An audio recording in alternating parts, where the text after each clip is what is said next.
Earlier this month, while presenting the budget speech, Finance Minister Nirmala Sitharaman caught everyone off guard with her announcement of levying a 30% tax on any income from the transfer of virtual digital assets. Specifying that no deductions and no exemptions will be allowed, the government stated that the income tax return form next year will have a separate column to declare gains from crypto. However, the announcement soon created a fake narrative that the government had finally legalized cryptocurrency as a legal tender. And before the glory hunters of the finance world unfasten their seatbelts and misguide the naive investors, let us make it clear in concise terms. Cryptocurrency is still illegal tender in India. As a matter of fact, it will not be legal for the foreseeable future. However, the caveat is that the government is not stopping anyone from trading in it. Investors can still pump money into crypto, but they will have to pay the tax on it, and they cannot use it for financial transactions within the Indian borders.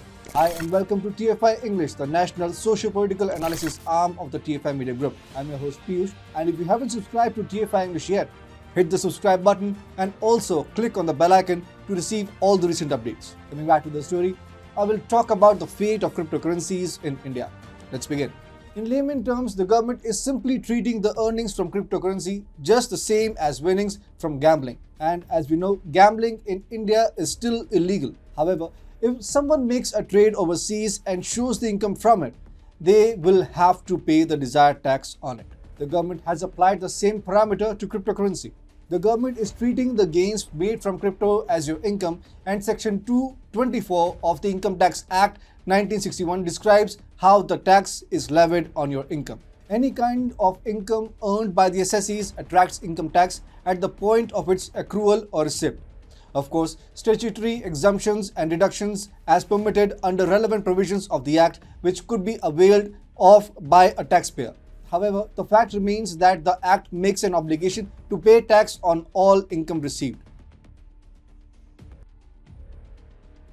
Similarly, when any income tax is made from illegal means, in this case cryptocurrency, the government is perfectly within its rights to tax the source of income. The law asserts this succinctly by remarking that the state cannot allow the party to get away without sharing the ill-collected wealth. The assessors, having acquired income in an unethical manner or by resorting to acts forbidden by law, cannot be heard to say that the state cannot be a party to such sharing of ill-gotten wealth. Allowing such income to escape the tax net would be nothing but a premium or a reward to a person for doing an illegal trade. It is not possible for the income tax authorities to act like police to prevent the commission of unlawful acts, but is possible for such income tax machinery to tax such income. The citizens need to understand that the taxation system does not work only with legal sources of income. It is not a binary system where the rules are framed in black and white. The grey area exists, and law is different from morality. You made a profit, you made an income. You got caught, you will face the music, but you will have to pay the tax. It's as simple as that. Sitharaman in her speech had remarked any income from virtual digital assets is taxable at 30%. There will be no deduction with the exception of the cost of acquisition. The TDS is applicable beyond a specified monetary threshold, and the gift of virtual currencies is taxable in the hands of the recipient. Clearing the government's stance on the legality and illegality of cryptocurrency, Finance Secretary T.V. Somnathan, a couple of days after the budget, was quoted as saying by PTI, crypto will never be a legal tender. Legal tender means by law it is accepted in settlement of debts. India will not be making any crypto asset as a legal tender. Only digital rupee of the Reserve Bank will be a legal tender in India. As reported by TFI, the RBI is looking to launch Central Bank Digital Currency or CBDC, a programmable currency with a variety of use cases, especially for MSMEs. RBI Governor Shaktikant Das, in a firm manner, has stated that private cryptocurrencies are a threat to the financial security of India. Das said, as far as cryptocurrencies are concerned, the RBI stance is very clear. Private cryptocurrencies are a big threat to our financial and macroeconomic stability. They will undermine RBI's ability to deal with issues related to financial stability. He further added, I think it is my duty to tell the investors that when they are investing in cryptocurrencies, they should keep in mind that they are investing at their own risk.